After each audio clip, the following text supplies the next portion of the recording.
Well, after a tedious amount of time working on a large analysis video only to get screwed over by YouTube's copyright system, I'm finally back with another video. Sorry it took so long, I was just thinking of reasons why I shouldn't just delete my channel in anger and not quit from post-traumatic stress.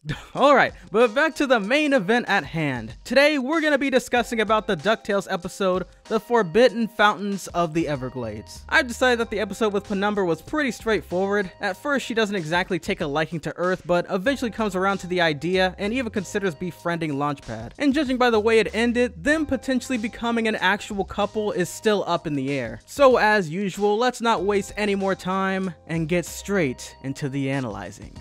Roll the intro.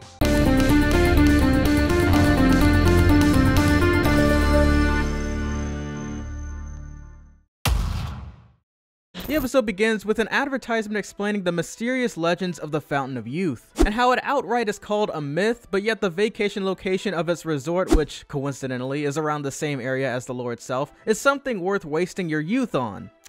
Hint, hint. And of course, what else to expect but then for Scrooge and the gang to do their thing and being 100% certain that the legend truly isn't anywhere to be found. Plus, this was one of the main discoveries also mentioned within the journal of Isabella Finch, a journal that Goldie instantly steals from Huey's hat once she's revealed in a matter of seconds. She was right to tell Scrooge about Huey not securing his hat though, because that's literally how Flintheart nearly got Scrooge to go on the verge of insanity. So as usual, Goldie tries to race to the mystery for the sake of being selfish and having the thrill of outsmarting Scrooge in the most seductive ways. Only this time we have Webby as the third wheeler while the triplets try and enjoy their afternoon near the pool. And while Webby and the two make their way to the legendary fountain, it's revealed that Jeeves alongside with Rocker Duck make their way to where they are. And the last time we saw Rocker Duck was in season 2 finale, where he was seen sealed inside of the diamond-shaped casing in order for scientists to more than likely preserve his youth, which was indeed the case. More on this will be inspected later on within the analysis. As for now, we have to go back to the triplets and their little adventure at the pool, where Huey once again schedules everything due to him being not only the eldest, but the most intelligent as well. But that's put into question once Dewey has a miraculous growth spurt coincidentally after dipping his toe inside the pool. So obviously the next question would be, isn't this episode about the mysteries behind the Fountain of Youth? Well, it's soon discovered by Louie himself, who miraculously doesn't get noticed by the secretive manager of the resort despite scanning the same room including him, that the entire charade was merely a sham. And he thinks to himself,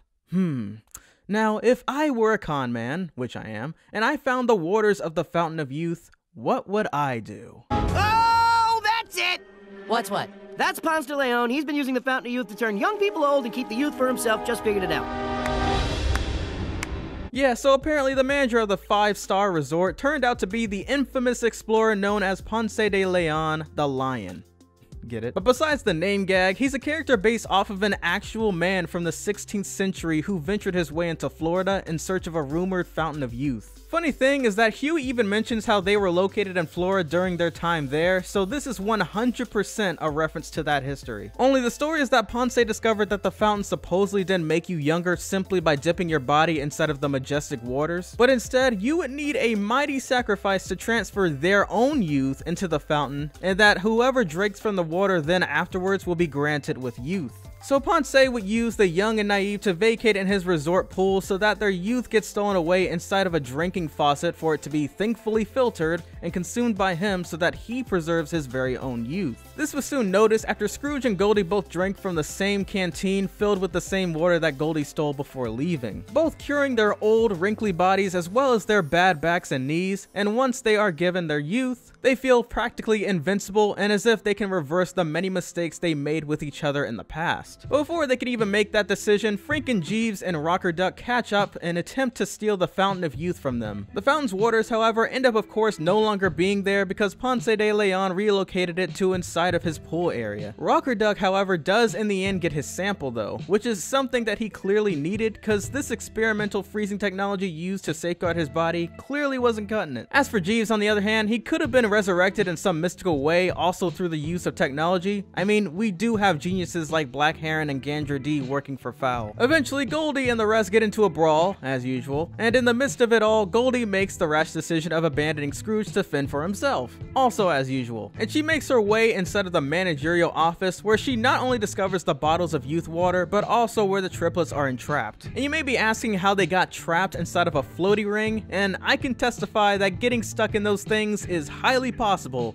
Don't ask me how I know. Goldie almost abandons everyone again like she usually does, only this time she looks back and notices Louie in the midst of it. Someone who she fondly remembers helping her get riches from Doofus Drake and his birthday celebration. Because of that, she for once decides to change, not make the same mistake she would do at every turn, and instead help everyone, including Scrooge. There's even a sacrificial moment she makes diving in to save Scrooge from drowning inside of the mystic pool and dying from the aging process. Thankfully, both Goldie and Scrooge make it out alive though. I'm sure that scientifically speaking, however, Goldie, based on how long she was inside of the pool, is technically the younger one compared to Scrooge. So after that, Dewey even reverts himself back by taking a drop of the youth water to reverse his growth spurt. It's also assumed by Dewey that Webby was contaminated by the waters of the pool, when in reality she was feeling old after a long day. And that just could have been symbolism for how Goldie and Scrooge may feel and be old, but it doesn't mean that they have to act old. Reminds me of something else similar. The episode concludes with both Rocker Duck and now baby Franken-Jeeves leaving, I guess to the headquarters of Fowl, probably so that Jeeves can be experimentally aged back to normal. And Goldie returns for the very first time and finally gives this man the smooch of his life. That took Goldie approximately well over 2 centuries to do this.